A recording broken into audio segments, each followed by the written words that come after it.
Hello, boys and girls. Thank you for joining me in music class. It's so nice to see you again. Let's begin our music class.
My name is Grant, and I'm the conductor of the orchestra.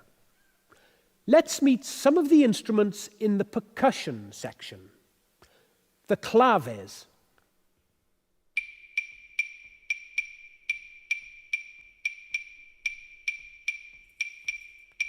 the maracas,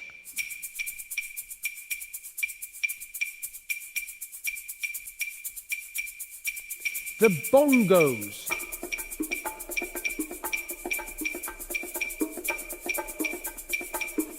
the drum kit,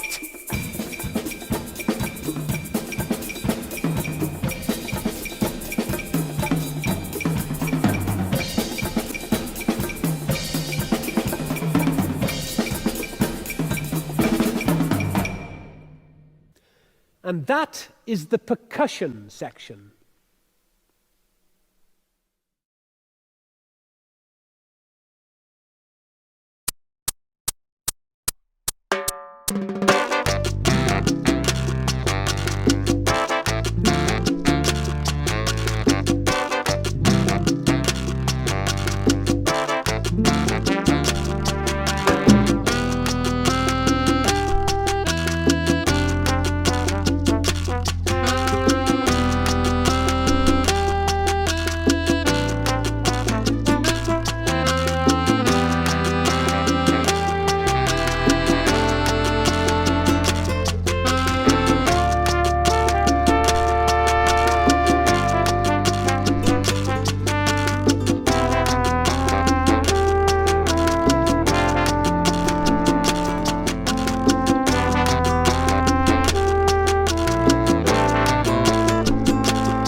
storytimers and storyteller.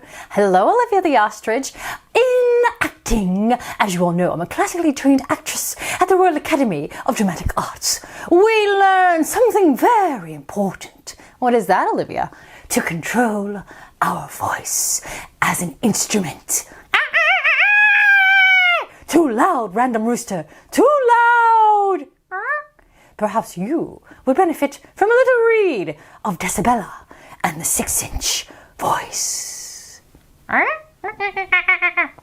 Well, perhaps Random Rooster would benefit, and perhaps somebody else out there as well. Many, many ears, I hear, have been saved by this book. What? You're asking me? We'll see. We'll see. Are you a Decibella? Do you know a Decibella in your life? My name is Isabella, but sometimes people call me Decibella, and I have no idea why. I like the name Isabella much better. Ooh, look at that big mouse. I'm done with my test. Shh, Decibella, shh. Do you have any books about squirrels and monkeys? Shh, Decibella, shh, shh. I lost my place on the page. Mom, I'm home. Shh, Decibella, shh. Hi, Grandma. Shh, Decibella. Oh, poor Grandma. When somebody yells into the phone when it's right up to your ear, ouch. I'll have the smiley face pancakes. Whoa. Tina dropped her order form, and this poor fellow over here, I think he dropped his fork because he was trying to dig into his pancakes. Woof. It's a loud morning at the Pancake Palace when Decibella's there. Isn't that one of your students? Pass the popcorn, please! Shh. Oof. Well, today my teacher asked me to stay in for recess so we could have a little chat. Isabella, I'm proud of you for doing so well on your social studies test, and your book report on squirrel monkeys was one of the very best. But today, we need to talk about how to make a better choice. Sometimes you talk way too loud, and you need to lower your voice. It's important that you speak loud enough for those who need to hear, but you don't want to speak so loud that people cover their ears. It kind of bugs others when your voice is way too loud. Sometimes you need to talk softer, and I can show you how. Oh, I loved how she put that. That is very, very thoughtful and considered. She's going to show her because clearly Isabella does not know. Now, most of the time when we are working in the classroom, you need to use your 6-inch voice. What's that? Your 6-inch voice is halfway between your whisper voice and your table talk voice. My what? Isabella, you have 5 voice volumes, and you get to decide which one works best for you and others when you're trying to get things done. There's whisper, 6-inch, table talk, strong speaker, and outside. Let's use the word slurpadoodle and give each of them a try. Slurpawada? Okay, we're still working on it, Ms. Kramer. We're still working on it. But did you see how clever the writer and the illustrator whisper, 6-inch, table talk, strong speaker, outside. It's very clear. Table talk. Let's start in the middle. Say slurpadoodle in your table talk voice. That's the voice that I'm using now. It's your regular talking voice. Slurpadoodle. This is the voice you will use the most. It's how people talk on TV. It's not too loud and it's not too soft. It's as regular as can be. Use your table talk voice when you're hanging out with your friends at the mall, talking on the phone, or to others at the dinner table. That's where it gets its name, see? Table talk, because you're talking right next to the person right next door. No need to scream. They're right there. Their ears are working just fine, unless you yell at them too much. Then their ears will not start working so well. Now, outside. Now, shout slurpadoodle as loud as you can. Slurpadoodle! Did you just yell with me? Did I just hear you yell? Slurpadoodle! This is what your outside voice sounds like. You can hear it from far away. Use it to cheer on your team at a game or when you go outside to play. Now that makes sense, right? Because you're outside. You need your voice to carry far, far away. Okay. I'm getting this. Teacher's really good. Okay, so we're still outside. Now, when you bring your outside voice inside, it gets you into trouble. Unless, there's always a but. Unless, of course, you have an emergency and you need to call for help. Like last week when you accidentally got your hair caught in the door. Help! Oh yeah, that's an emergency. Yeah. Now, strong speaker. Oh, look, like she's actually speaking. Yeah, this is a good setup for strong speaker. Now find the voice that is halfway between your table talk voice and your outside voice and use it to say slurp-a-doodle. Slurp-a-doodle. This is your strong speaker voice. Your strong speaker voice is the voice that you use when you need to talk to a group. You need to breathe in deep and stand up tall, speak strong, and try not to stoop. Oh, because that's good. Good posture is good for the air you need to fill your lungs, to be a strong speaker. You're not yelling at people, but you're speaking loud enough for them to hear your voice. Use your strong speaker voice when you need to be a speaker, like when you're giving an oral report in class or acting in a play. Romeo, Romeo, wherefore art thou, Romeo? Now, let's go back to the middle again. Say slurp-a-doodle in your table talk voice. Slurp-a-doodle. Perfect. Very good. Isabella's doing very well. Oh, now whisper slurp-a-doodle. Slurp-a-doodle. Isabella, this is what your whisper voice sounds like. It's the softest voice you can make. You have to be right next to the people you're talking to or they cannot hear what you say. Use your whisper voice when you're trying to be quiet in the library, when you need to ask me a question during a test, or when you're in a movie theater and you need to talk but you don't want to bother the other people around you who are trying to watch the show. Excellent examples all. You know when you're watching the movie and it's a really good part and then somebody talks and you get distracted and then you miss something on the screen. Arr! You don't want to be that person. Or during the test time and everybody's focusing and working hard on a problem and then somebody interrupts. Wah! And suddenly you're thrown off and you're wasting time and maybe the test is timed. You don't want to be that guy. 6-inch. The 6-inch voice. Now, find your voice that's halfway between your table talk voice and your whisper voice and use it to say slurp-a-doodle. Okay, so we're between the table talk voice and between the whisper voice. So we say slurp-a-doodle. This is your 6-inch voice. This means if the person is more than 6 inches away from you, he can't hear your voice. 6 inches is about the distance from your pinky to your thumb. Wow, I'm learning a lot here. So place your thumb on your chin like this. Okay, I'm doing it now. Are you doing it with me? Place your thumb on your chin like this and see if we can have some fun. Can you hear me now? Can you hear me now? Can you hear me now? Now, most of the time when you're working in class, I need you to use your 6-inch voice. It's because people can hear you pretty close up. That's a really good experiment, actually. It's kind of fun. Now, when everyone uses their 6-inch voice, our class starts to buzz. Nobody makes too much noise, and our work gets done because we can talk and work and still stay on track, and our voices don't bug each other. A buzzing classroom sings. And guess what? We're working with one another. Isabella, you're in charge of how loud you are. You get to control your own voice. And now that you are a voice volume expert, I know you can make the right choice. Whisper, 6-inch, table talk, strong speaker, outside. I'm done with my assignment.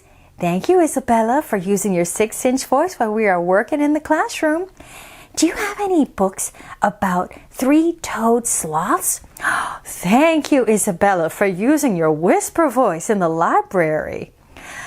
My report today is about the planet Mars. Isabella, I love the way you use your strong speaker voice when you gave your oral report. Hi, Grandma. Hi, Isabella. It's so great to hear your voice and not get blown away. Ready or not, here I go! I just love it when I can be as loud as I want. Ta-da! Voice volume expert. Now that I'm a voice volume expert, I think about what voice to use. My 6-inch voice works best in class, but when I'm outside, I get to choose. That's right, and that makes her much more fun to be around. Go team! I never bring my outside voice inside because it's way too loud, unless I'm at a basketball game and I am cheering with the crowd. Go, go, go, go! Now, other kids don't call me Decibella. Not anymore, because I know what voice to use. There's whisper, there's 6-inch, there's table talk, strong speaker, and outside I get to choose. Mom! Of course, I can use my outside voice inside if there's an emergency, like last week when I caught my hair in the door. Again. Now that was a true emergency. Oh, yeah. She's going to have to maybe get, I don't know, like a little hair thingy or something, because that's happening to that poor kid a lot. And that was the story of Decibella, Decibella, Decibella, Decibella, Decibella. Have you learned nothing, random rooster? Much better. Look at that. If random rooster can do it, so can you. See you next time, child, on Kid Time, Story Time. Nicely done.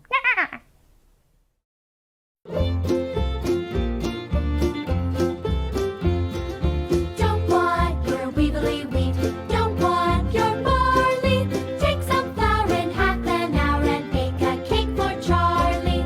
Charlie is a fine young man, Charlie is a dandy. Every time he goes to town, he brings us all some candy. Don't want your weevily wheat, don't want your barley. Take some flour in half an hour and bake a cake for Charlie. Charlie here and Charlie there and Charlie over the ocean.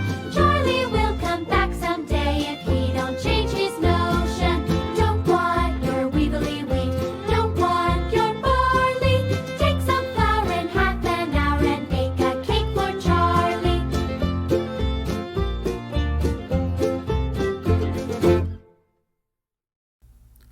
Johann Sebastian Bach. I lived in over 6 different cities in my lifetime. I played the organ more than any other instrument. I lived during the Baroque period. If you've been to a wedding, you will probably have heard my piece, Jesu, Joy of Man's Desiring.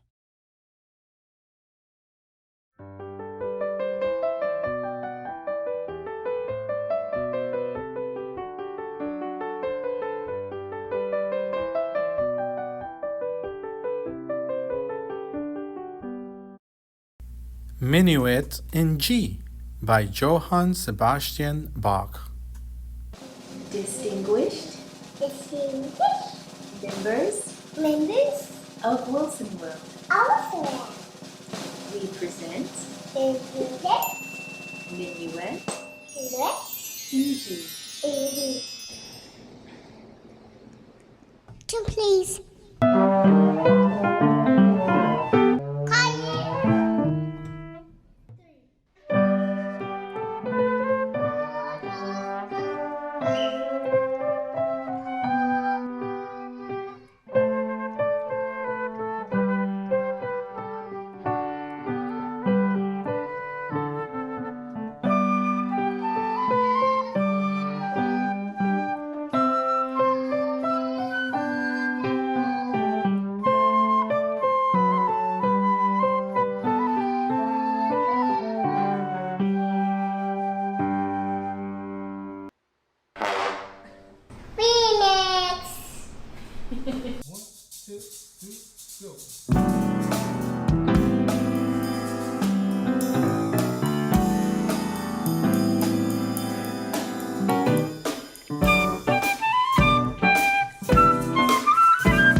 Boys and girls, this concludes our music class. Stay safe and I'll see you next time.